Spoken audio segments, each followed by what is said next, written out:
What's up, Wisconsin? Welcome back to the Inside Wisconsin show here on YouTube and wherever you listen to podcasts. I don't know why I point as if like I'm YouTube, but That's John. I'm Trevor. Happy Thanksgiving, brother.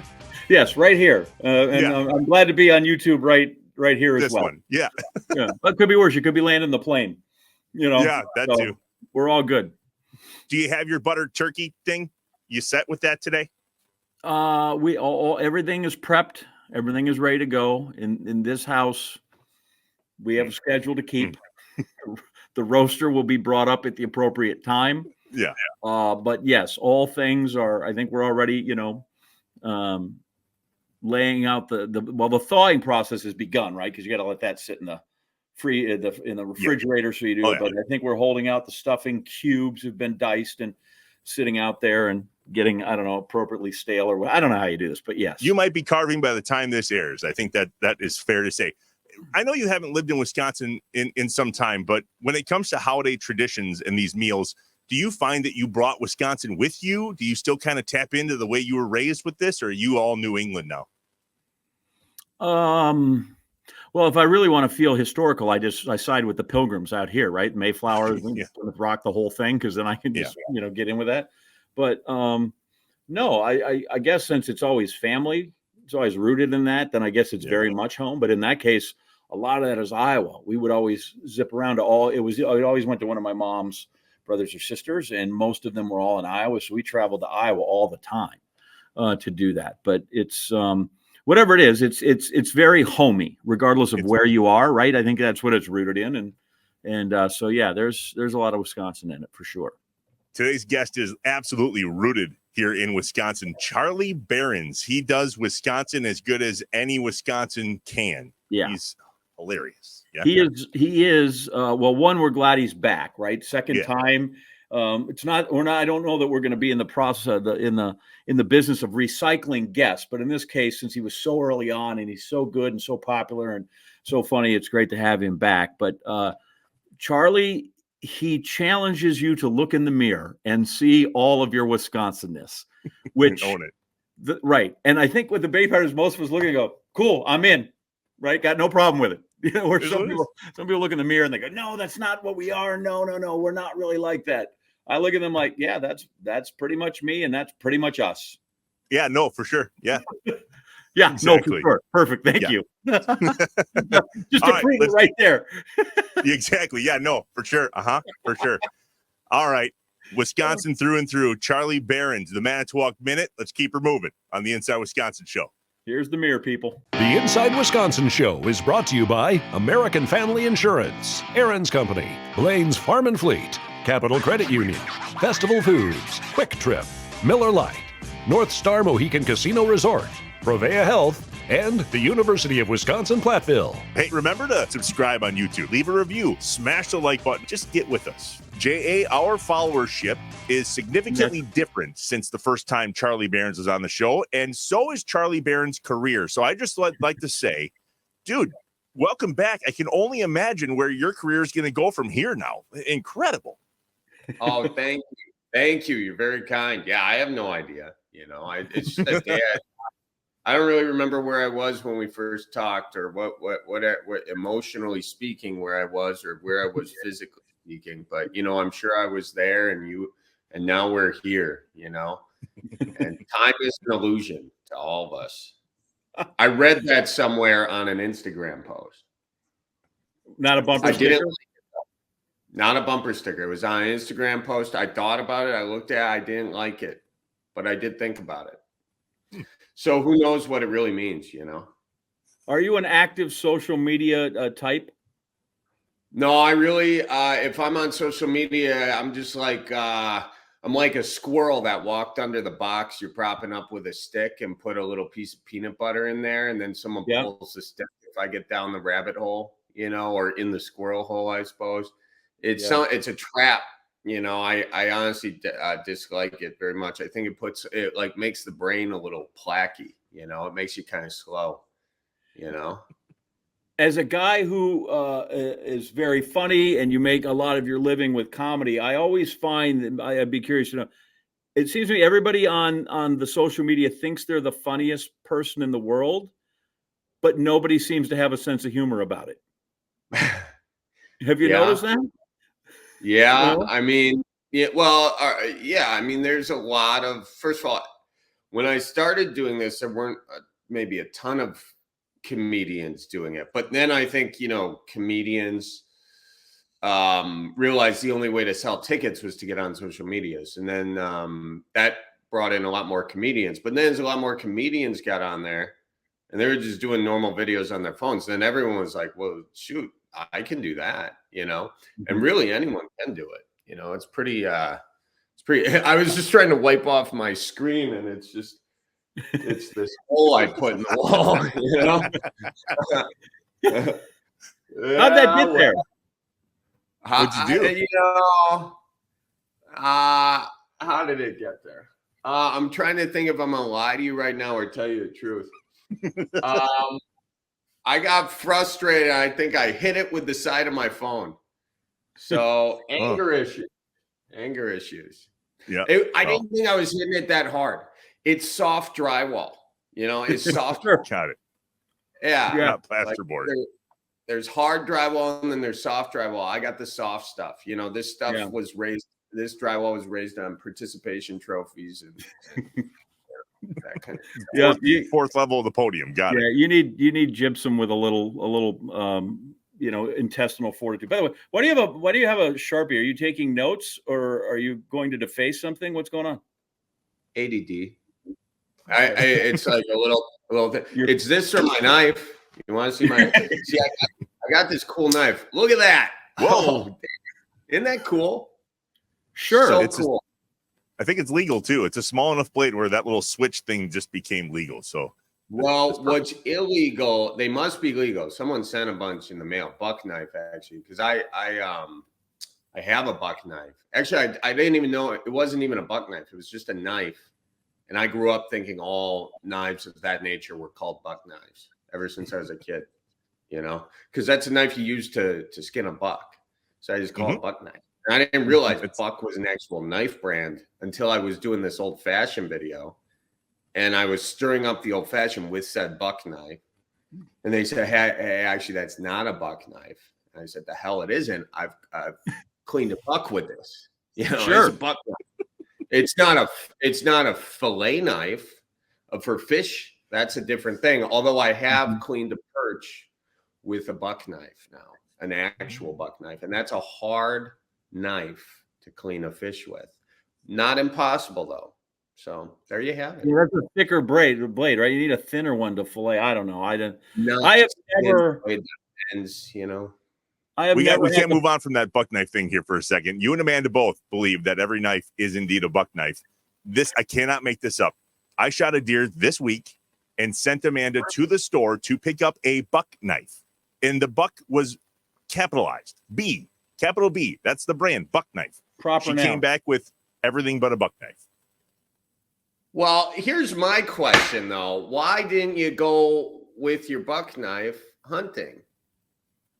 That's bad luck, man. You can't take a knife into the woods while you're hunting. It's you can't think that far ahead. You just got to be in the moment. You know what? Maybe that's why I didn't know where it was. Maybe that's why I didn't get deer this year. Oh, you were bow hunting? Yeah. I've got two in the hopper as we speak. I shot a buck on October 23rd and a doe this past week, and I have 6 more tags to fill on Wisconsin. Congratulations! Crazy. How big a freezer do you have? Multiple freezers. Yeah, 2.5.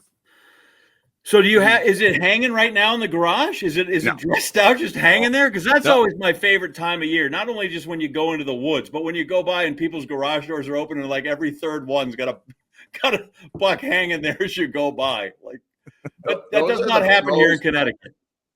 Those are the pros, the ones that are doing it themselves and not taking it to a processor. Yeah, you do it now. Do you do it in your garage? No, I do it at my buddy's. We have a whole setup with all of the things that you would need to process a deer out in his shed, out in the country, very well maintained. You got to have that floor drain. That's a big one. Definitely have that. And a 5-gallon bucket. You can't do that in an average garage because then that blood gets in the corners. My dad made that mistake once with a turkey. And I walked out. I remember I was a kid. I walked out into the garage. It was 2 inches of just bloody water in the garage. It looked like The Shining in the garage. I'm not even kidding. It's like one of my core memories, you know? Yeah. So fun. I almost got a deer on my way home last night, 3 a.m. from the studio, and literally here he comes rolling across, and I had to, hit the brakes. But I don't have a permit for that, but that's usually how I hunt them, is with an Audi. Yeah, you get them on the grill one way or another, you know? Oh, my goodness. So, dude, we appreciate that you got some time sitting here. You have concerts and videos and musings that are being published. Like, you're a busy, busy dude. How do you how are we keeping our schedule straight, and how are we handling all of this this workload? Well, I'm not keeping my schedule straight. I think I had to reschedule this interview, in fact. Whatever. Which I apologize for. Yeah, not really keeping the schedule straight. Not doing a great job at that. But trying to have fun. I got out. I did get out deer hunting. Not to bring that up again, but I got out this year, and I did not get out last year, which I was like, I'm not doing that again. So I got out this year, and I'm going to get out again this weekend, I think. So nice. Opening. Yeah, for the gun opener. I think I might go bow though still, because I'm pretty set on it. You're like, interesting choice. Yeah, I don't know. I'm having fun. I'm just it's kind of like I've been going like one thing to the next thing for quite some time that I may not have time to think about from sort of that eagle eye view, because you're going literally from one joke to the next joke. Like from a script to a stand-up show to a video to something. So it's really been joke to joke for a while. That at some point it would be good to take a deep breath of air and sort of look at the overall trajectory of those jokes, Does that make any sense? Is that how you? Yeah, that makes total sense. That good follow-up here then, I guess, if I do say so myself. Is it all about comedy? Did it all start with you wanting to be the comedian that you are, knowing that you were searching for a career before the Manitowoc Minute thing hit, Manitowoc Minute hit, but then you have done literally, as John said, everything since then. But does it all come back to the stand-up comedy? Yeah, in a lot of ways. I think that's kind of my favorite thing to do, and I think it allows me, the most sort of creativity to kind of explore different topics and different things. A stand-up bit's a great way to see if something has legs, to see if an idea in your head resonates with people. And you can do that very quickly, and it's very informal. You don't need to come up with a whole video to do that. You can just go find a crowd and test it on stage. So I think that's kind of the basis for a lot of it. Makes sense. Before this, right? Emmy award-winning journalist, which is that's amazing. By the way, Trev, do you see I got the new one in there? Oh, did you? Yeah, put it out there. I put it out there just so you can see. There it is. That. Oh yeah, bring that full screen. Nice. Just for you, Trev. But like, when did you make kind of the conscious shift? And I know this is a little apples and oranges, but for the longest time, I was, now they're multimedia journalists, but I was a one-man band, right? I did all the stuff. I carried the camera, did all the stuff. And also I got hired at ESPN. I thought, crap, I'm an anchor now full time. I'm not a photographer, all that. Like, there was a mindset switch that this is what I do now. Like, when did you kind of make that switch? You're like, okay, for lack of a better term, comedy's my life. Like, this is now what I am. This is my new area. Yeah. Well, really, it was when I was doing stand-up, and then I did that Midwest bit in the stand-up set. It was at the Comedy Store, like up in the belly room, like a bringer show, a show that you definitely don't get paid to do. But it did good. My set there did good. And the next day I did the first Manitowoc Minute, and I named it after this guy in the audience.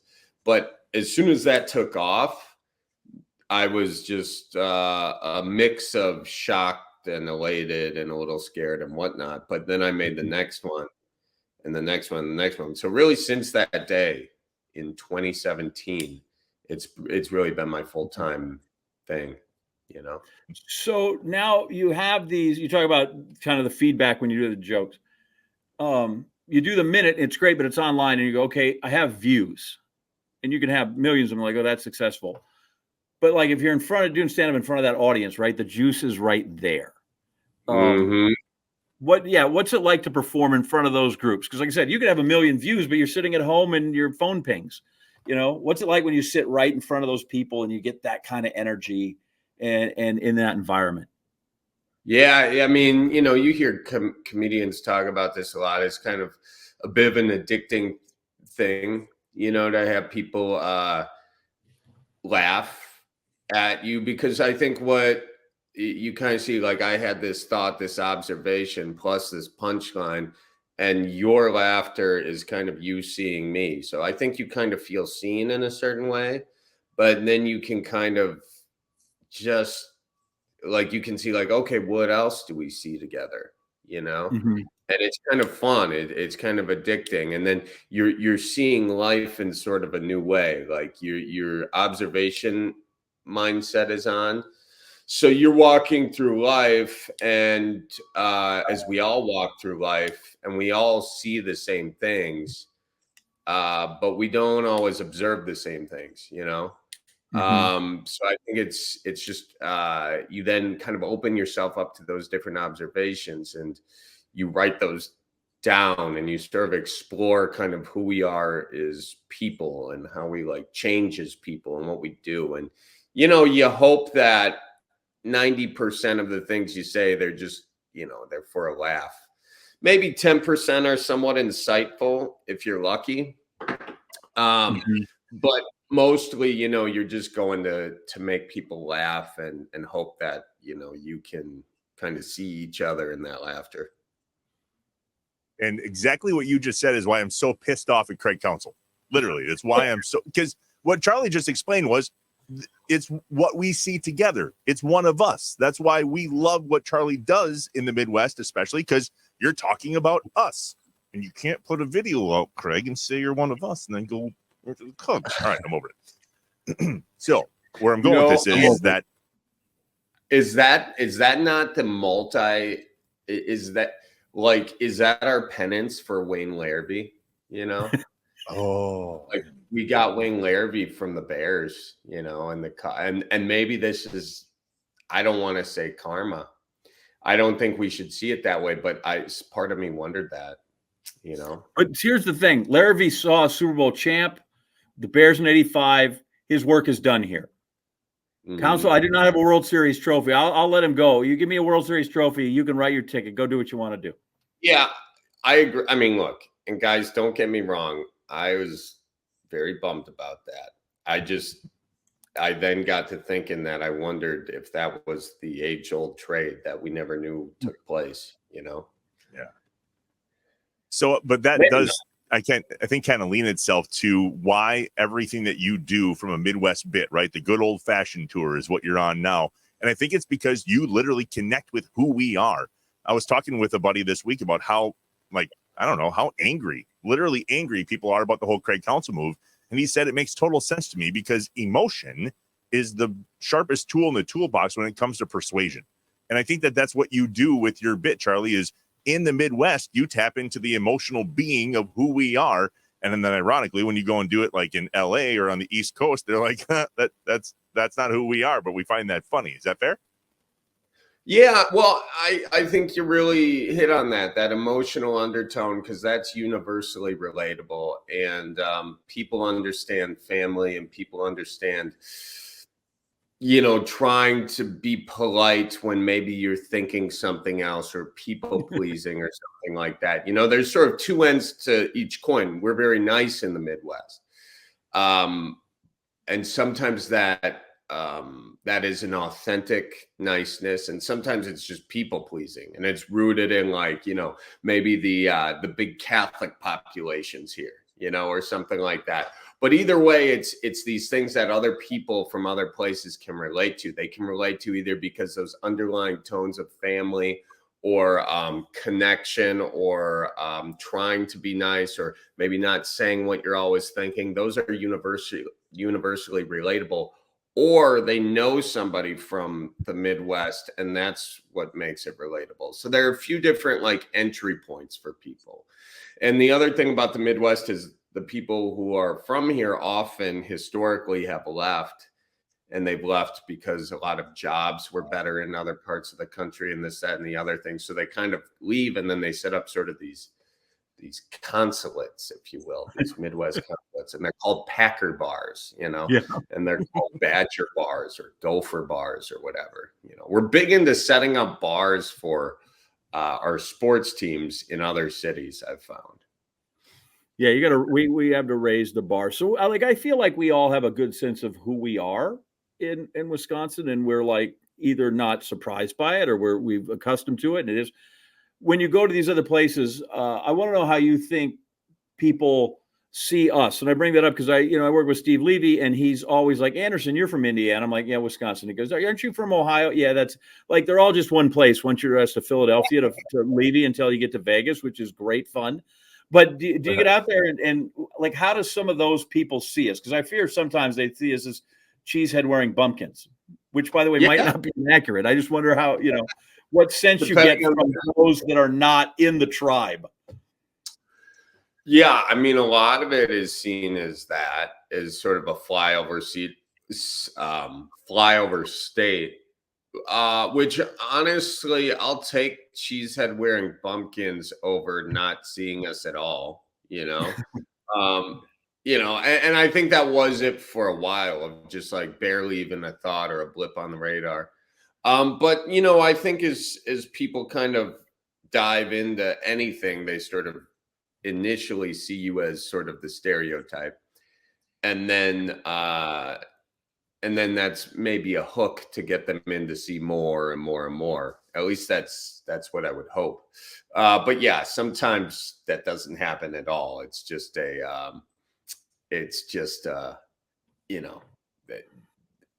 are somewhere over there, but I think by popularizing, I think the Packers have done a good job of just getting it out there, getting sort of that association with where Wisconsin is on the map, quite literally.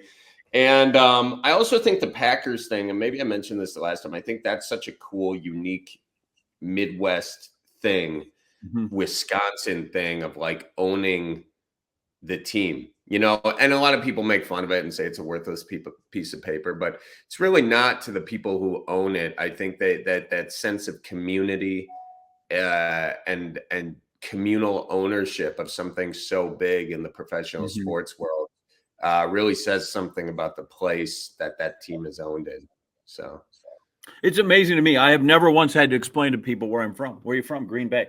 How many towns are the exact same size? And you're like, and where exactly is that? It never has to, and that's not just the U.S. borders. Like, you can go to a lot of places and people know where. By the way, how are we coping with the Packers rebuilding season right now? I'm okay with it. I'm okay. Look, it had to happen.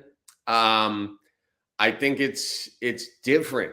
It's really different going into a game not expecting them to win. You watch the game different. It hits different. And then to make matters worse, you look at maybe I'm not adjusting very well if I say to make matters worse. But then you look over at the Vikings and that quarterback they got. Oh my gosh. I mean, that fella, he's fun to watch. And then you're like, didn't know any place, won the game. Stupid. I mean, it's crazy. It's nuts. It's nuts to have, in some ways, the feeling that, all the other NFC teams had about the Packers and their fun quarterbacks to watch. And I'm not sure how I feel on this end of the coin. I'm still conflicted on it. I mean, I think it's not good. Yeah. I can't get used to the idea that the Lions are good. Like, that's just such a foreign concept that I'm not sure I still digest that. Well, I don't. Have you talked to a Lions fan? They don't want to talk about it. They're like, shut up. Don't jinx it. Shut up. Let's talk about anything else. Let's talk about the day I was conceived. They would rather talk about the day they were conceived than think about their parents doing the dirty, then think about the Lions and talk. They want nothing to happen, nothing to jinx it. So there you have it. Yeah, summed up perfectly. All right, let's take our first break. More with Charlie Berens here in just a little bit. The Inside Wisconsin Show. What show are we? The Inside Wisconsin Show. Easy for me to say. The Inside Wisconsin Show is brought to you by American Family Insurance, Berens Company, Blaine's Farm and Fleet, Capital Credit Union, Festival Foods, Quick Trip, Miller Lite, North Star Mohican Casino Resort, Provea Health, and the University of Wisconsin-Platteville. Hey, remember to subscribe on YouTube. Leave a review. Smash the like button. Just get with us. 'Tis the season, JA, for holiday meals. And when I hear that, I either think I'm going to burn a turkey or I'm going to trust Festival Foods to get it done for me. Right. Are you the turkey cooker? No, I'm the carver. No, I'm the man that gets the electric knife and goes after it. And do you have ham too? Are you a ham? Ham is Christmas and Easter. So turkey on Thanksgiving, yeah. Ham at Christmas. I can get behind. And that. when I was a kid, oddly enough, when we'd travel, and because my mom had 6, 7 brothers and sisters, when we always the traveling feast that went, house to house. When we were in Iowa, we usually always had a pig.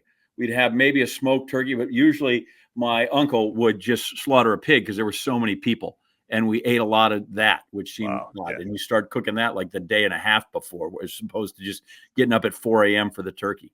Yeah, sounds really good. Well, I don't think they're serving full pigs, but Festival Foods has your back. Festfoods.com, and then click on Heat and Serve Holiday Meals. Right there is an order form. It literally says, sit back and let us do the work this holiday season. Order a Heat and Serve holiday meal that your entire family is sure to enjoy. The order form is there. You can start shopping there, make your list, whatever it is that maybe there's something that you don't feel confident in. I guarantee you Festival Foods feels confident in it. Right. They can help you out. Heat and Serve holiday meals at Festival Foods. I don't want to tamp down sales, but just make sure you get mashed potatoes and not the stupid cheesy potatoes. Nobody likes those. Wow. And then get regular green beans, not green bean casserole. Well, guess what? Okay. Bad news. They have a picture of green bean casserole on this website. Guess what's on top of it? I know, the dried onions that, Here, listen, but you know what happens? Wait till Amanda wrong does on this. That one? You. Amanda, wait till this happens. Same thing. Tamara, the kids are coming home. I'm going to do some early shopping. Okay, great. She comes back, opens the thing and goes, God, I can't believe I bought another thing of dried onions. I have some left over from last year. Like, we've got 7 boxes of cereal and 7 boxes of dried onions, or little cans of gherkins, whatever it was. Canned onions, because every year we're like, oh, surely we got to be out. No, we're not. We use them once a year. We're not out. Anyway, we have more celery salt than we know what to do with. We got that covered for Bloody Marys. Oh yeah, good Lord, a lot of celery salt in this house. Just go there, festfoods.com. Search for the Heat and Serve holiday meals. They got your back for all things holiday meals. Whether you want to go there and cook it yourself at your own peril, or trust them to do it for you. Head to festfoods.com. Yeah. Today we're having a smoked turkey. My father-in-law smoked the turkey for Thanksgiving because my mother-in-law had a hip replacement literally 4 days ago. So thank God for football. I can connect those two. That's great. Just by the way, again, and if you're going to be one of these people that deep fries a turkey, be careful. Okay, we don't need to call the fire department on this day. Okay, let them have the day off too. Be careful. See, FS will do it for you.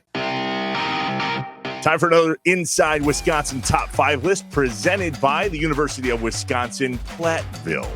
A top university in Wisconsin, UW-Platteville ranks in the top 20 for regional universities in the Midwest because of its quality academic programs, expert faculty, and affordable tuition. Learn more at uwplatt.edu. I feel like we should give them a shout out for having a beautiful campus too, like especially around the fall time of year. Little hilly, little up and down, kind of got to be in shape to attend there, but I'm surprised they can't, they'll engineer that. I'm sure they're going to engineer something there. That's what they're We don't want to. We want to educate the whole person, the body, the soul, mentally. And so if we can get you in shape by walking to class too, then you're fine. I'm good with that. Cool. We need that. And the Badgers had their preseason camp there this year. That's how legit their football stadium is. Lots of reasons. Go to uwplatt.edu/engineering/ we're the best, whatever it is. All right, top 5 list time. J.A., my turn. I know that you haven't lived here in Wisconsin since 1983. Turns out I've lived in Wisconsin pretty much since 1983. So supper clubs, right? Love Midwest, them. love them. Sure. However, there is a little bit of debate I've learned in regards to what the best items are on a supper club salad bar. Like, people choose to go to a supper club or not based on what's on the salad bar. So I thought I would give you my top 5 items on a salad bar, and I fully expect that there will be comments galore as to what I left out and or what I thought should be in the top 5. That's stupid. I have a couple of quick questions, because maybe I am old school, but like if you went to the Stratosphere, which is a great supper, or maybe Paul's Carriage Inn. I'm trying to think of some other ones that you go to that, like, I don't remember that I had to get up to the salad bar. Like, they just brought it to me. No. What? So apparently that's not a thing. And when we get done, I will tell you about, and by the way, I only know supper clubs also, like the Stratosphere, I remember by name, but most of them I just know by like who runs them. Like my mom dad would be like, well, we just went over to Vern and Judy's. I'm like, what is that? Well, that's who owns the supper clubs. Like, I don't even know the name of but we just went to Vern and Judy Krawcheck, and so that's where he went 8. Anyway, and that's why it's amazing, because it has been some of these. But I have a great. I'll top this off at the end with a little explanation point about Vern and Judy's place. Fun. But let's hear what you got, because quite frankly, I don't see where this could be controversial in the least. Here's some salad. I'm assuming the lettuce is a given, so that we don't. But what if you honorable like romaine? Mention. What if you like? Oh, go. Honorable mention. I'm fascinated by this. Honorable mention: salad. That's the honorable mention for the salad bar. Everybody knows that there's salad on the salad bar. Number 5, yes, baby corns. Those little baby corns. I think that those make a salad unbelievable in regards to Wisconsin Supper Club. So watch for the little baby corns. That's number 5. They make Chinese food unbelievable, but I don't know about a salad bar, but I'm still listening. All right. Number 4, at the end of most salad bars, is soups. We don't usually call it a soup and salad bar because everybody just knows that there's soups at the end of the salad bar. Sure. Number 4 for me, a good chicken dumpling soup, and or honorable mention 4A, 4B, clam chowder. There's some amazing clam chowder on some of these salad bars. Let me just say this real quick. Clam chowder in Wisconsin, pass. And maybe I'm spoiled here. When you live out here, it's kind of like I don't want to buy a lobster in Oklahoma. I'll take it out of the water in Maine, but clam chowder, dicey once we get inland. But anyway, go. Okay, good. Love it. You said really good wrong. Really, really good. That's number 4. Number 3, we got baby corns. We got clam chowder and or the soup. Number 3, spreadable cheese.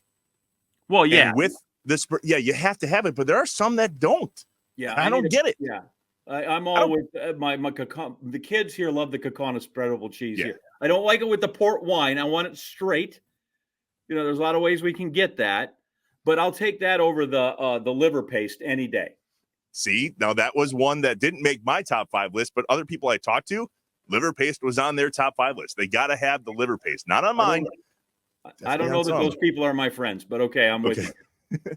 So what goes good with liver paste and or cheese spread, number 2 for me, is crackers, but not just any crackers. Like, we all understand you can get crackers that come in a little thing, but saltine, they're normal saltine, fine, whatever. But there are crackers that are those long, like cracker rods, those skinny, long cracker rods for different ball game. Different ball game. You got to have that cracker in particular. Okay. And the number 1 thing for me in my top 5 list of things that must be on a Wisconsin Supper Club salad bar is chocolate pudding. I'm telling you, it is in a vat at the end of the salad bar. It is straight chocolate pudding, and I reserve at least a quarter of my salad plate for chocolate pudding. Isn't that dessert? So the salad is the starter, correct? Right? We're eating that. We're not in France. We're not using it as a palate cleanser before the main entree. But so I noticed, here's where the first thing I get wrong in this. I'm like, okay, so condiments aren't really what we're looking for. We're assuming carrots and tomatoes and all that stuff are there. Whatever, yeah. Right. Okay. But it's the things on a salad bar that have nothing to do with salad. Got it. Yeah. And chocolate pudding, to start with, is disgusting. I love it, but we don't want it right there. What if you have your plates, now it's bleeding into your Thousand Island dressing. You can't have that. That's gross. I mean, I have filled a soup cup with chocolate pudding before. I have done that just so that make sure. But yeah. I mean, if there's an option for chocolate pudding at the end of that salad bar, 10 out of 10 times, I'm grabbing that chocolate pudding. So soup, salad, chocolate pudding. Trevor, that's a meal. Okay, that's a meal. For some. Right. Not Maybe when you're not, 7'2" or whatever you are. 7'2". That's what you're going to use, is 7'2"? Okay, 6'11" and a half, whatever you want to 7'2". do.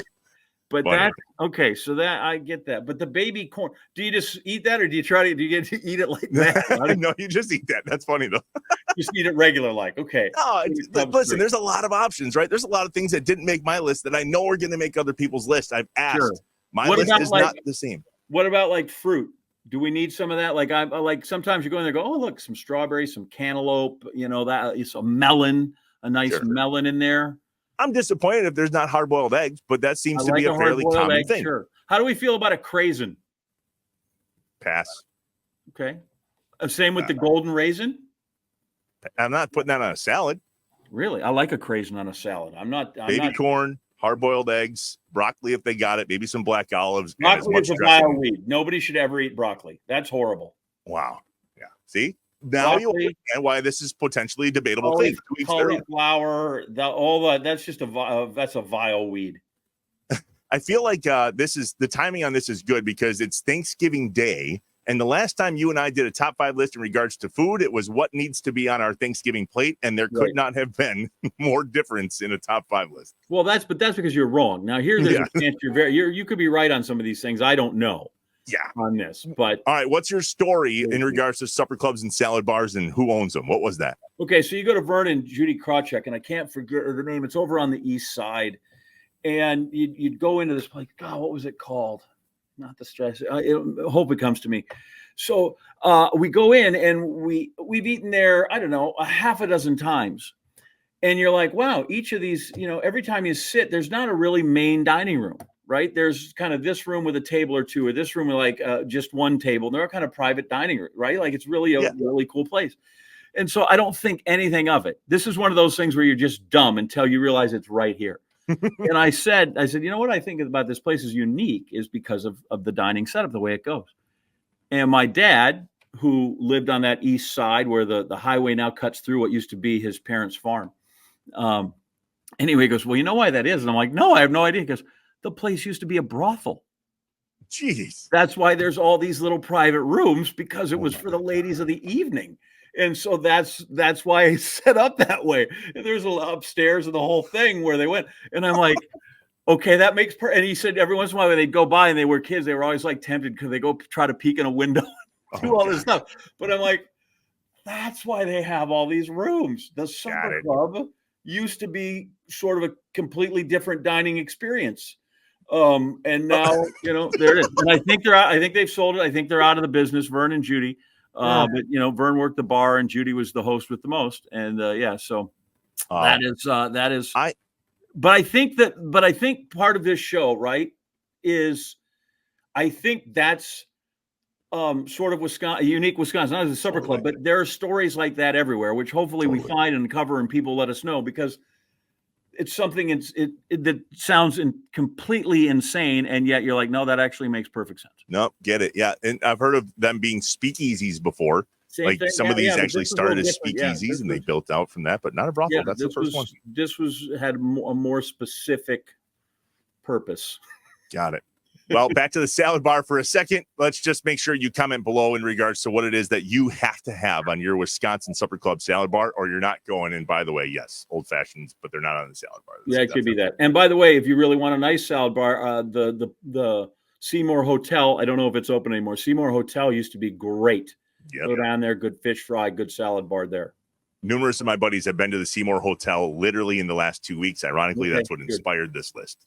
There you go. At Prevea Orthopedics and Sports Medicine in Green Bay, we know power starts with the hips. That's why Dr. Michael Ryan and our team of experts provide comprehensive and advanced hip care unlike anywhere else. Come to Prevea, where we can preserve your hips so you can pursue your goals. We are back, the Inside Wisconsin Show. Trevor, John, and Charlie Berens. Charlie, there's a fun question that says, who's the most famous person in your phone?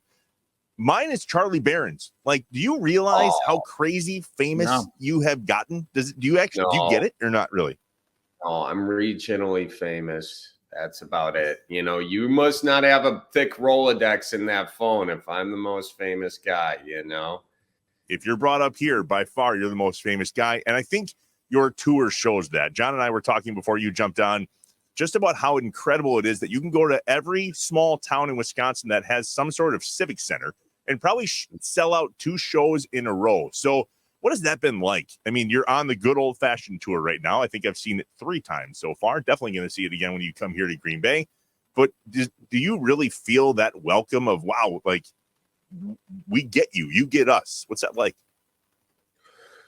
Well, I do very much so feel that, and I feel very grateful that people have bought all these tickets. And of course, I don't really sit in that feeling for too long. I quickly go to the feeling of, oh, I better make these shows good, So and maybe it's just I'm in that's a more comfortable place for me to be in, is just making sure the next thing, the next joke, the next whatever, that I don't often let myself think about, how it may be very rare to sell out a show and say like Adam's Friendship, or a couple in Wausau or something like that, and I am insanely lucky. And the nice thing, the really cool thing about being able to tour around these smaller towns is you see these old theaters that they used to build in the early 1900s that they just don't build anymore, and they all have ghosts in them, and they're cool ghosts too. They'll drink with you, and and the people are so excited, man. They're so excited because like not a lot of performers skip over those places, they skip over the smaller towns. And I would love to do the smaller towns in more states, and we try to go to in many states as we can. Now we were just up in the UP too. We were doing Houghton, and that was a very fun show. We did a couple shows up there, and then we went to Fish Creek after, and before that we were in Marshfield, Wisconsin. We did 2 shows in each place, and the reason I guess I say we do 2 shows, I'm not trying to brag there. But what I am trying to say is that the folks who live in these towns are super excited to go out and see a lot of the entertainment stuff. And and I just don't feel like enough entertainers maybe go there. So I don't know how much of it is me being popular and how much of it is maybe I'm just going to places not a lot of people always go, So yeah, maybe I'm giving away a secret there that these folks are very hungry for entertainment, and then maybe other entertainers will get it on that. And then maybe in a year, I'm not selling as many tickets because, they're like, well, sorry. That won't be the case. I'll feed your ego here. My 20-year-old daughter, who's a sophomore at Arkansas, when I said, hey, I'm interviewing Charlie Berens next Tuesday because she watches your stuff. Yeah. First you got a heart emoji. Oh, nice. Then you got, oh, slay in all caps. Followed by love him and 3 exclamation points. Oh. I'm just saying. I don't know what regionally famous is. Yeah, I don't even get that when I'm like, hey, I paid your car payment. Nothing. So I think that's pretty important. By the way, my brother slay all caps. Yeah, all caps. So I don't know if you need that. Like, I can send you that in case there's another book and you need to the review in the back. I can send you that. You can print that. Is when that testimonial as it come through. So my brother went to school at Michigan Tech for 1 semester. We had to go pick him up at the end of the semester in December or whatever in Houghton. First off, from Green Bay, that drive is you basically get to the North Pole. Oh my! You can swim in the lake up there maybe August 12th. Yeah. But only for about 8 minutes is all you can stand. Like that place is crazy.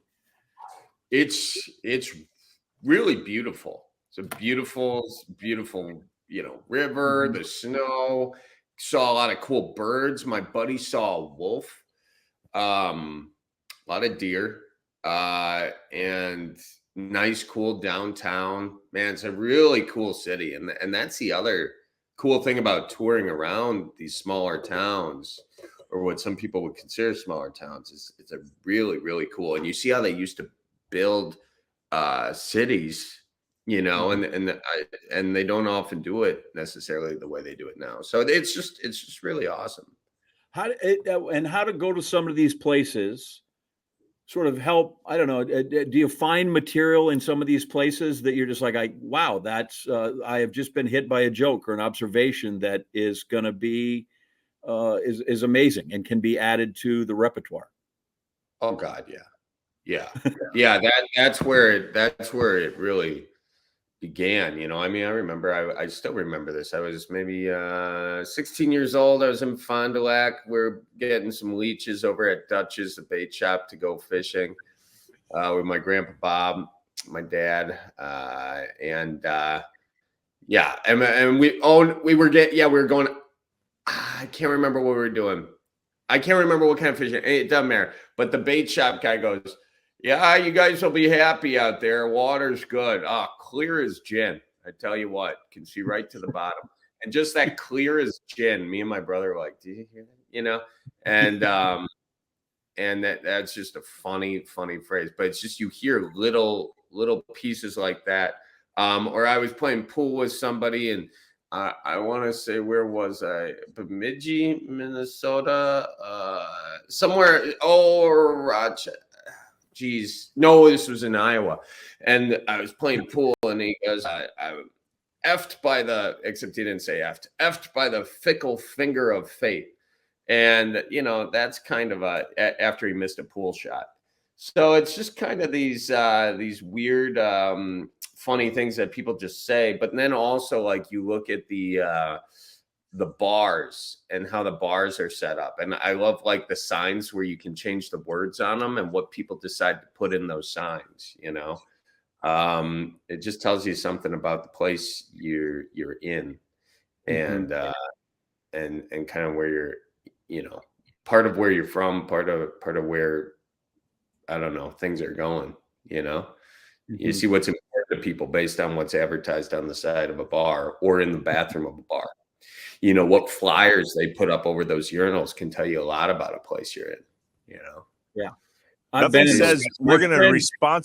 Oh, sorry. Go ahead, John. My friends relish in when I appear in one of those, because, we're ESPN Plus now. We're everywhere. We're trying to get subscribers, and there it is. And you're like, yeah, I see. I'm oh, great. I'm in the bar there. I'm in the urinal at the stadium view. That's awesome.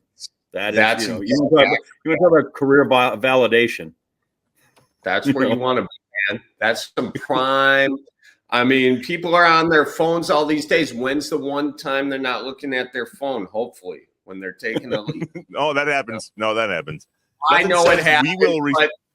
But that's somewhat socially unacceptable, somewhat, but it's getting more socially acceptable. But we can't lose the urinal flyers, guys. We've lost too many beautiful relics of a day of yesterday. We can't lose that. Anyways, nothing says that we're going to responsibly serve you at this bar, like when you go take a leak, saying, by the way, when you get pulled over leaving here, call this guy and shut up. Yep. Exactly. Exactly. Yep. 1,000%. Hey, what's the most important advice I can get out of the Midwest Survival Guide? Like, if I need one thing to take out of that, what, what, especially, and not maybe for me, since I'm a native, I probably can work my way around. But if I am Steve Levy, Long Island, lived in Boston, what's the one thing I got to let him know? I think it's just that the sensibility that we have sort of comes from, there's like a humility here that comes from maybe a combination of a couple things. One, from being flown over, and you maybe have this underlying humility of, decades and decades of being flown over, and then the double punch of the weather. And I think you kind of, learn that life is not perfect, and that you take the good with the bad, almost the way the seasons change, like the weather might be better in California, but, they'll never appreciate like the sunset the way that we do, and yeah, we might not have an ocean, but if you have a few old fashions and you start to close your eyes, Lake Michigan on a sunny day looks like the Caribbean. I mean, I'm not even kidding you. And yeah, I mean, we got mosquitoes. We do have mosquitoes, but hummingbirds eat the mosquitoes, and people like to look at hummingbirds. Also, bats eat mosquitoes, and they make tequila. But those are just a few things. Like, you take the good with the bad, and keep her moving, as they say. As they say. I think that's you. That's Trev, here, I'm going to read you. Here's my boy Levy, who's got to go. He had to go do the Packers Rams game on the Hyatt better than Radisson in GB. And I said, well, I haven't stayed at the Hyatt, but only one of them has a casino. Then it's, how about Spring Hill Suites on Tony Canada Boulevard? Finally, I said, dude, I'm the wrong guy. Just stay with my mom, which he didn't want to do. And finally, so I thought I'd screw with him, and I said, why don't you stay at the W? And so now he was trying to find the W, and I'm like, no, yeah. The W for Wisconsin, it's the W, and he's like, you suck. Like he's trying to find the hotel to stay at in Green Bay. I'm like, dude, apparently the Kohler was booked. But I was going to say, has he heard of Lodge Kohler? Like, that's where I would think he would. So he was. I think he ended up staying at the Spring Hill Suites. But this is what people run into here, right? Like, yeah, I mean, that's why they're not gonna. The Super Bowl would be hard pressed, but the draft is coming, so that'll be sweet. We do that. Yep. How do we feel about Blaze Orange? Because I cannot find it in the 64 Crayola box, and yet I feel like if you literally want to talk about the fabric of Wisconsin, right? This is our thing. It is, and I'm, especially being so opposed to the Bears, to proudly wear something very close to the Bears colors to a Bears Packers game. I mean, that should tell you something about that color, and it's got the love for deer hunting, and that's what started really the fashion revolution of Blaze Orange. It's now good in any season, but especially good as soon as there's a bit of a nip in the air, Also required by the DNR. I don't think any of us love looking like a pumpkin in a tree. But there we are. That's true. The old pumpkins in the tree. Yeah, I mean, it started off as the requirement, but and then the high vis shirts too. It's not. You got your bright green, neon yellow season. And then you got your Blaze Orange season, construction season, or deer season. Either way, it's high vis, if we're walking on the side of the road, which some are because they're unable to start their car because they can't blow into it well enough. They're walking home. Have you ever owned a car with a deer whistle? Do you have a deer whistle? No. Okay. That's good. No. I don't think they work. I'm pretty sure the deer whistles flew off of my grandparents' car when they smoked a deer. They don't work. Yeah. No, I mean, I've heard of them. I just never knew them to be, effective modes of deer deterrent. Charlie, make hay while the sun is shining. We've heard that saying here in Wisconsin before. There is something to this point in your career where literally you probably don't say no to much, but yet is there do you have an ability? Is there too much? Can you do too much? I mean, you got a podcast, right? The Cripes Cast. You're on tour on the old-fashioned tour, the good old-fashioned tour. You do videos constantly online. You're constantly collaborating with other people. Do you sleep? I mean, what do you say no to? Oh, I say no to a lot. And I've had to start saying no to a lot. And but I'm still doing too much. I'm trying to figure out what to not do any more of. And that's one of the tougher things. It's probably one of the things that people don't talk about as much as they should. Because you want to, when I've been working since I was a kid, I've growing up in a big family. I don't know. I just started working early. All my siblings did. At least the older ones. The younger ones are spoiled. I think you work and maybe you go through enough time where maybe you don't have some dough, so when you get an opportunity to do it, you do it, and you want to take advantage of what's in front of you and take advantage of the opportunities from a career standpoint as well, and also follow kind of your passions. And I've been doing that for quite some time. And there's a lot, and I am trying to find ways to have more time, but at the same time, I keep taking on more. So that's the balance. That's the balance, and I'm not great at it, but I'm working on it. Yeah.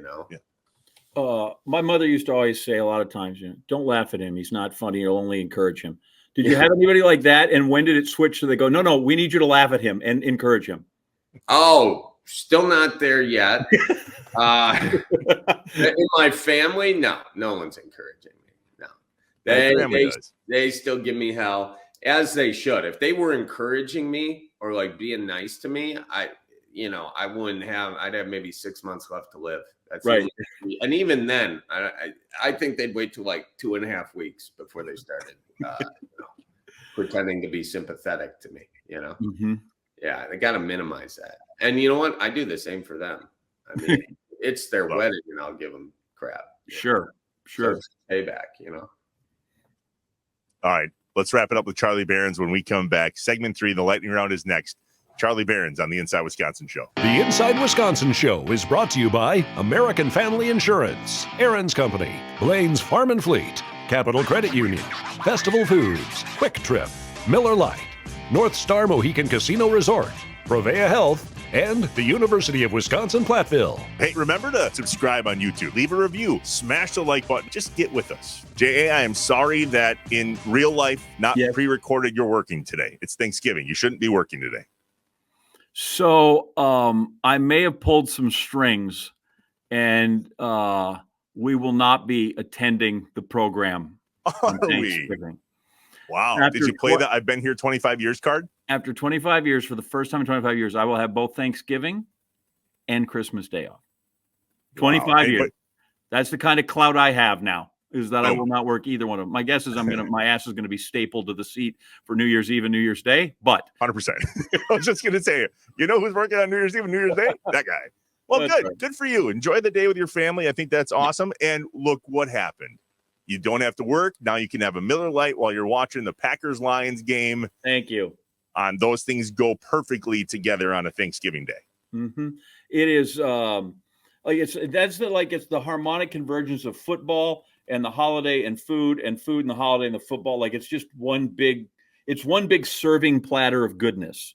And you shouldn't have all that without washing it down, right? With a ice cold Miller Lite. Or if it's there long enough because you get distracted by a lukewarm Miller Lite, whatever it is. But it's just, because there's a lot to keep track of. If I have a Miller Lite open, I'm not getting distracted. I may, though, take a nap. There's a chance that nap hits me right in the middle of that Packer game because, it's not super fun. Come on now, keep the faith. All right, joy. Yeah. Well, all right. I keep the faith in Miller Lite. I'm glad it's connected with a Packers day on Thanksgiving. When's the last time we played on Thanksgiving? It's been a minute. It hadn't been terrible, but the Packers used to always be that opponent to the Lions on Thanksgiving Day until Lombardi had enough. I want to say 61-62-ish, had his best team. They go over this year. They only lost one game, maybe the most dominant Packer team ever. And they go over there and the Lions cleaned their clock. They sacked Bart Starr like a dozen times. None of this is really an exaggeration. And so Lombardi calls the office and goes, why do I have to go over there every year on Thanksgiving?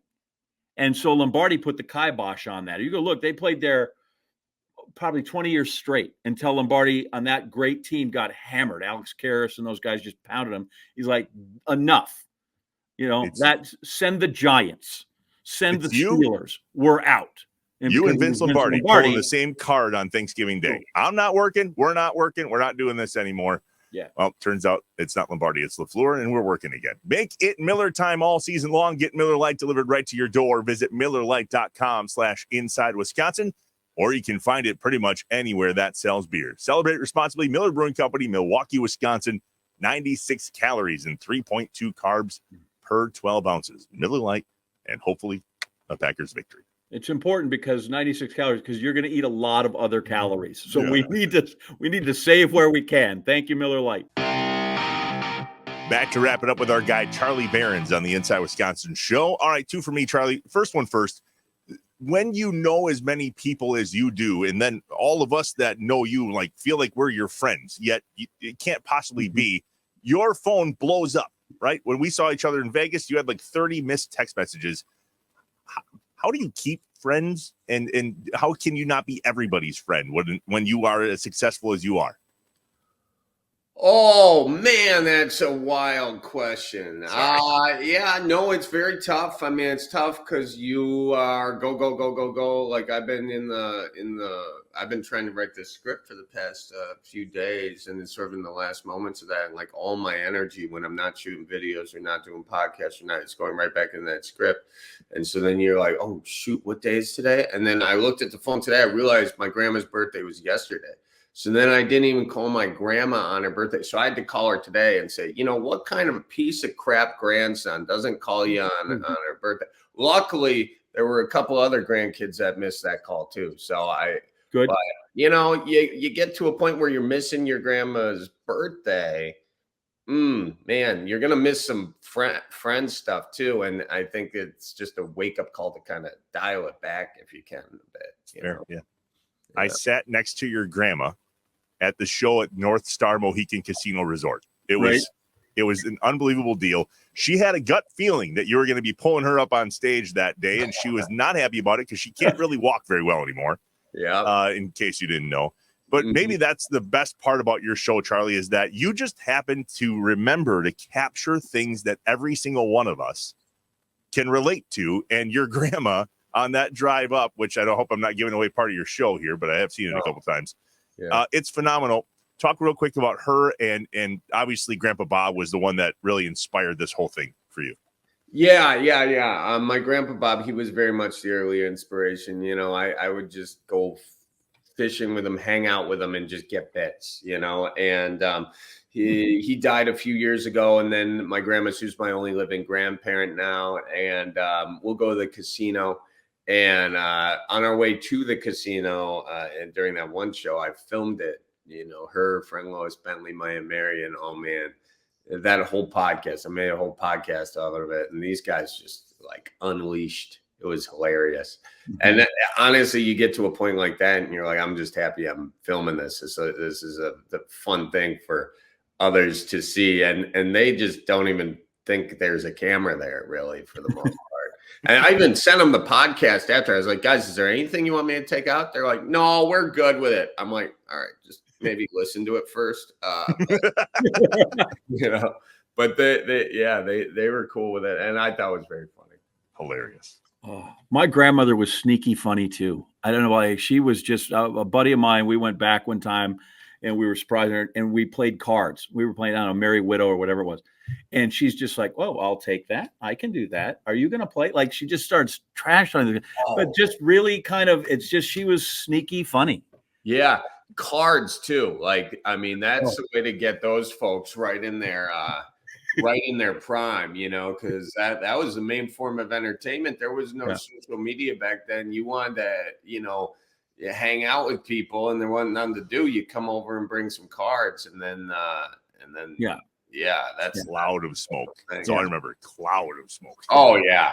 And yet, and they can be suffering, early onset and having memory problems, but they can remember every trick that's been played from every hand in the last 20 years. And they'll hold grudges too. Well, you're sure you got to do that. So anyway. All right, I'm going to fire some quick ones at you. Okay. All right. And I'm going to help you out because I know that no one knows Wisconsin like you. Is sitting in a duck blind considered a darkness retreat? Yes. How many L's in Milwaukee? Is that a trick question? One. See, I don't see any. And when I hear people say it, it's just Milwaukee. I never hear the L. I don't think there's any L in it. Well, did you see why I had to sit there and think about it? Yeah. Hey, there's none. What liquor do you prefer in your old fashioned? Oh, brandy. All these people, and they're like, oh, I need a Maker's Mark. I need this. I'm like, Canadian Club. I'm like, I thought you put brandy in old fashioned. Yeah. Pickled mushrooms, yes or no? Oh, yeah. Really? Pickled, absolutely. Was early Wisconsin settlers better job, fur trader or priest? Fur trader, because you don't have as much guilt, probably. Probably. I don't even know, when we're settling in the 1600s, if that was the case. Yeah. True or false? Antetokounmpo is Greek for Leinenkugel. Yes, I did see that was true. That is true. Name a Packers wide receiver. Oh my gosh. I mean, you got Musgrave. Yeah, I mean, I suppose that's tight end, Yeah. You know what I like? He and I might go do a little bit of fishing. And so I've been talking with Brent about that, but wouldn't that be pretty gosh dang cool? You and Musgrave. Yeah. Oh yeah, I'd be good. I mean, because the other thing too is, hang on, I'm gonna see if this picture is here. So I was Googling it. Okay. Oh, where the hell did it go?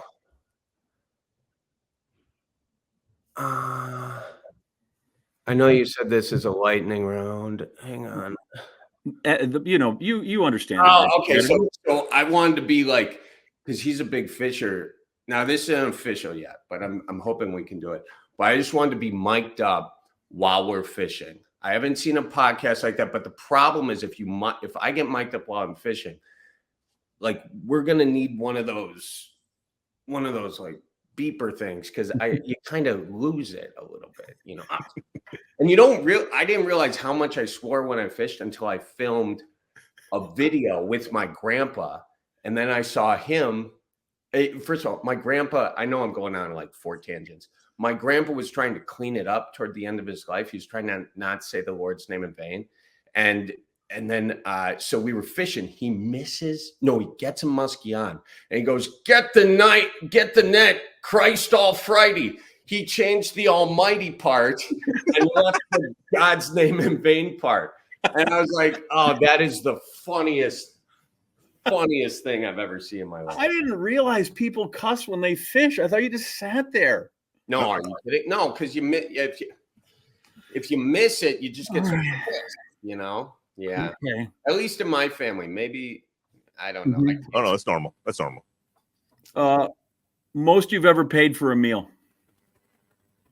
Oh, I picked up meals. Mm-hmm. Oh, and it's been expensive. In fact, in Las Vegas, I did that for my opener, and for I didn't know we were at a spendy place, really. And right. I was like, oh, this is bullshit. Did they get like the double order of perch? Because that'll drive the price up. Oh, yeah. Well, those fish fries are getting up there these days, too. They are. Do that right now. Have you ever had a friend visit and apologize for the weather? Yeah. Have I apologized for the weather? Absolutely. Yeah. God, even though we don't have any control over that, you apologize for it. Apologize because you're responsible for the good time. Okay. How much does it have to snow before I can officially use my snowblower instead of just a shovel? Fist deep. You got, and you know what? When we were kids, that was my dad's rule. Actually, my dad said you gotta go like this with the tip. So we got the younger kid out there in the snow to stick their hand in. They'd come in crying because their hands cold and like, shut up, That was funny. Last time you poked? I did it during this video I shot in Vegas. So when I was in Vegas, I poked. On average, what percentage of people go to the wedding reception, but not actually the service at the church? Oh, I would say 30 to 50%. See, I had it like 80-20. Like you'd go, oh, there's 17 people at the church, and then there's 400 at the reception. Like, where were these people when it happens? Do you have any friends that are lactose intolerant? You do? Yeah. Wow. Do you give them trouble? No, they give me trouble because they eat the dairy anyway. Good. How long is the recovery from a ruptured Achilles tendon? Oh, God. Let's see here. 1 year. Okay. Unless you're Aaron Rodgers at 6 to 9 months. Yeah. He said.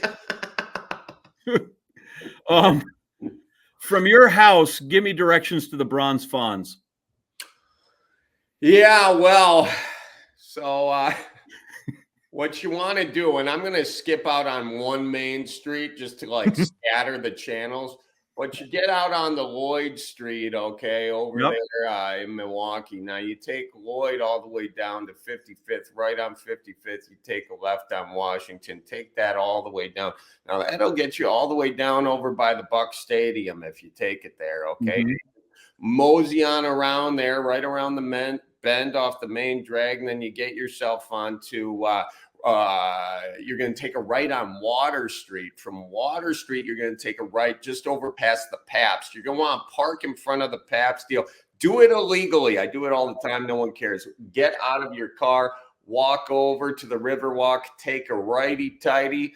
Okay, and then you're going to it's right outside that old Chinese restaurant place. I think it's Chinese restaurant no longer is there. There's a lot of junk in the deal, but you can't miss the Fonz. He is shorter than you would imagine, though. Okay, but look for the blue, the jeans.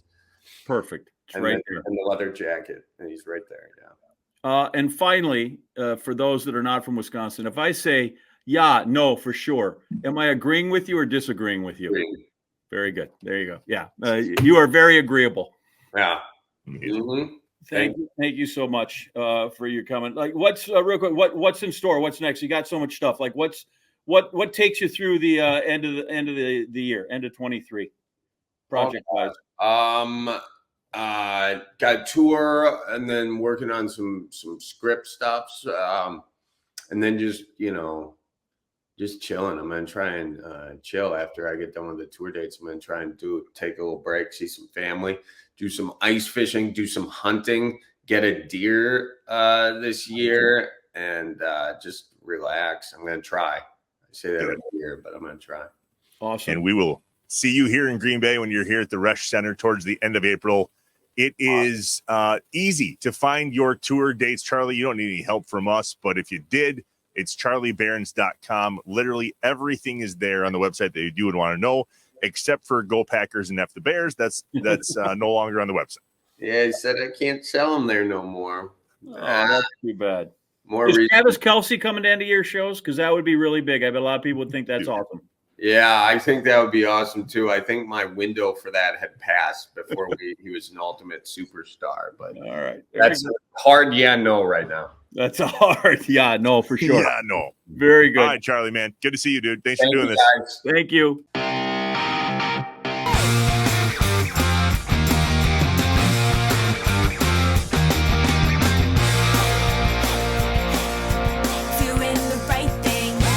It's interesting to speak with a comedian, right? Because we know Charlie Berens to be one of the funniest people we see online or when we're at his tour. And I wonder if there's that pressure to always be funny every time you see him or talk to him, Yeah. And there probably is some. That's why, I don't know. That's why I enjoy talking with people like that, because you just want to talk about them, right? I don't want to see the act. So hopefully people aren't just, because I think he's just naturally funny in conversation on things like that.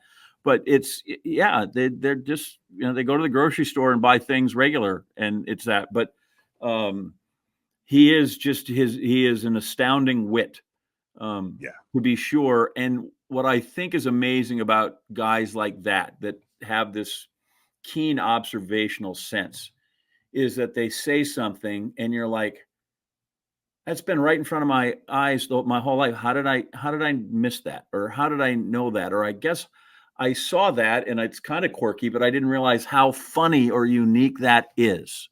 And I think that's what's amazing about him is to, he's got us pegged. And in doing that, there's a lot of self-realization of who you are, when you take care of that. So he's an amazing dude. We talked about it a little bit earlier. There's this moment in his show, and now he did a whole podcast on it. It's his grandma in the front seat, his aunt in the back seat, and one of their best friends, I believe. And he just stuck a GoPro on the windshield and recorded the conversation. And it is hilarious. But every single one of us have been in a car and had that conversation with our relatives. All of them. Every single one of us. In our lives. That's why it's so funny. Amen. He's capturing it all. We have those relatives. We have those neighbors. We have those people at work. We have those people at church. That's the thing. Like, he speaks to us. What I think is amazing is how many other people outside of that find it humorous and laugh. And I hope they're not laughing at us, that they think it's genuinely funny when it goes through. But he's, I'm glad that we were able to, and he agreed to come back and visit with us again for what we hope is an ever growing and wider audience for him and for us. Most people watching this didn't even know we had him on in episode number 4. Yeah. But everybody watching this really looks forward to this part of the show. We call it John, Wisconsin. What is the latest tale from your yesteryear? Well, first, I just wanted to, usually I wear Wisconsin stuff, right? And I wanted to celebrate. I have UCLA. I'm being a homer. First off, their business school is the John Anderson Business School. School of Management. You're a Mizzou guy. John Anderson School of Management there at UCLA. And one of their big career counselors, career coaches, and alumni director is a guy named Dave Cooley, who was a classmate of mine 1 year ahead of me. But Dave has lived in LA forever. Dave Cooley, he works for it. And I was out there for a track. And he's like, here, I brought you this. It's the John Anderson School of Management. So that's why if people think, oh, look at him, he's lost his lead. No. It's very much Green Bay Southwest right there. So the first one, this next one, as always, we call him John Wisconsin. It's not always tale of my youth, but since it goes to the Brewers, and as you know, I didn't take the council thing well. Okay, I'm getting over it now, but I didn't take it well. Feel like it was some betrayal. But they've announced Pat Murphy as the new manager. Yeah. Pat Murphy, right, which is fine, because let's get the guy who used to coach the guy at Notre Dame. Yeah. Pat coached at Arizona State University for 15 years, a long time. Took him to College World Series, and that's where I met Pat when I was working out in Arizona for those 3 years. What you may not know about Pat is he is the ultimate Bruce Springsteen fan, a huge Bruce Springsteen fan. That's always he's always got some motto for his team that comes out of some lyric for his team. And so we were visiting one time, and I said, well, I have a bootleg copy of Bruce Springsteen's Winterland concert. Very famous. It was in December of 1978. It's when they debuted. It's the first time he played Santa Claus Is Coming to Town. It was a very famous bootleg album. And Pat said, man, I would love to listen to that. So I bring Pat this. It's a 3-record thing. I bring him this bootleg copy of this album. Right. And it's just got a picture of Springsteen and Clarence Clemens just kind of taped to it. It's the ultimate, it's really a bootleg find. And then I get a job at ESPN and I leave, and Pat has yet to return the album. Oh, no. Still got my album. He's been listening to it, and then he's got things and I got things, and now I got to get out of town. So Pat's got my album. Still? Pat's got my album. And about, 7 years ago, Doug Tammerl, one of their old SIDs, comes out and he's doing something. He always runs sort of the press conferences at the Final Four and does some things. Anyway, he's like, John, I'm going to be out here. You got time? We'll go to lunch. It's great. And he walks in and he goes, here, by the way, I've had this for a while. Pat returned it, but then he went off to the Padres organization after he left Arizona State, and Doug hadn't been around. And he brings the album back. No way. Yes. And so because I so wanted to show everybody the album, it sits in my office for him bringing it back. And last night at 3 a.m. when I left after a game, I'm like, oh my God. And I left the album there. But anyway, here's what I'm saying. Pat Murphy, upstanding guy, loves Springsteen. And years after I thought this was gone, he made sure he got it to the right guy, and the right guy made sure it got it to me. That's and so incredible. I now still have my Bruce Springsteen bootleg copy of the Winterland album. You got it back. Thanks to Pat Murphy. Got it back. Upstanding guy. There's our boy Murph. Also, what you'll find about Murph, and hopefully we can get him on, he plays the 9 game. So whenever he goes to a hotel, whatever the room number is, he's got to figure out how to make those numbers into a 9 before he'll go in the room. Like if he's in room 273, he'll go 270. Okay, 27 divided by 3 is 9. Interesting. If he's in room 331, he'll go, okay, 3 times 3 is 9, times 1 is 9. Okay, open and goes in. Plays the 9 game. Try that next time you go through, because once it's in your head, you'll never walk by a room again. Got it. 250. The 9 game. I was in New York for the marathon, right? I'm in room 2427. I'm like, how do I make 2427 into the 9 game?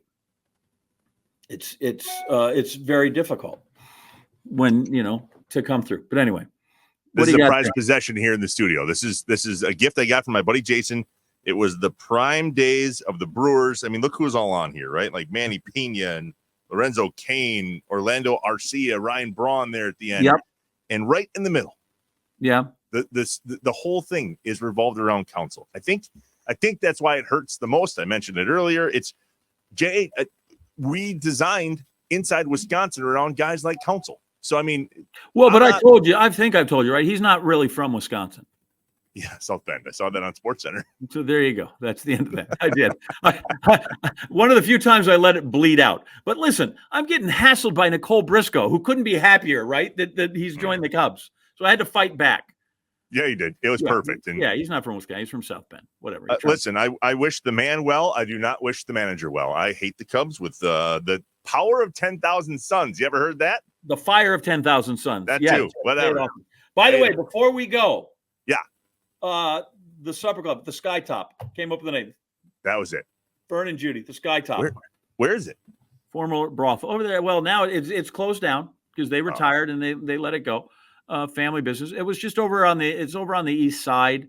I wonder what it is today. I'll go and look. I'll see if I can't find the address and go and let you know what it is today. When they took the sign down and they closed Wally's spot, the whole east side really it's a blow. They didn't just take down the sign. They took down the whole damn building. What they put there, a Taco Bell or a Chick-fil-A or something? Or something whatever. like that, yeah. Is what it is. I know. The old corner of Mason and Maine. Wheels of progress. All right, well, hit up a salad bar. Happy Thanksgiving to everybody. Hopefully you're listening to this in a tree stand and you got your buck knife ready. Even though I think that's bad luck, don't take it out there. Happy Thanksgiving to you and your family. Do a good job carving today, would you please? Listen, always. I am ready to go. Electric carver? Well, yeah. for the big parts, but after that, you still got to be handy. I guess you could use a buck knife for that too. But give it a shot. Listen, I want to just once. I listened to you guys. Oh, I bow, or I used I used my rifle, or I have a neighbor that uses a black muzzle loader gun, whatever. Yeah, black muzzle loaders, right? Right. Like, get your buck knife and just go out and grab one. Just jump on him and just get after him. Oh, take him down like that. Be a man. No. Hunt and gather. Oh, yeah, I am. Just doing it. 6 deer. How much sausage does a man need? A lot. We feed everything we eat revolves around venison the entire year. I've gotten 2. We'll see if I can get 6 more. I split it with another family. I know I'll send you some sausage for Christmas. You're welcome. I know the boys are growing, but 6 more. That's 8 deer. Do you need 8 deer? We eat it. It's not like it goes to waste. I mean, we literally eat how much are you eating? 8 of them? Yeah, 8? Probably. Yeah, throughout the year. But again, we split it with the family. Game hens, they're giant. Whatever. We're off track. Say goodbye. You're welcome. I'm goodbye. Goodbye. As you were, Wisconsin Trevor John. We'll see you next time. Remember to subscribe on YouTube. Leave a review. Smash the like button. Just get with us. The Inside Wisconsin Show is brought to you by American Family Insurance, Aaron's Company, Blaine's Farm and Fleet, Capital Credit Union, Festival Foods, Quick Trip, Miller Lite, North Star Mohican Casino Resort, Provea Health, and the University of Wisconsin-Platteville.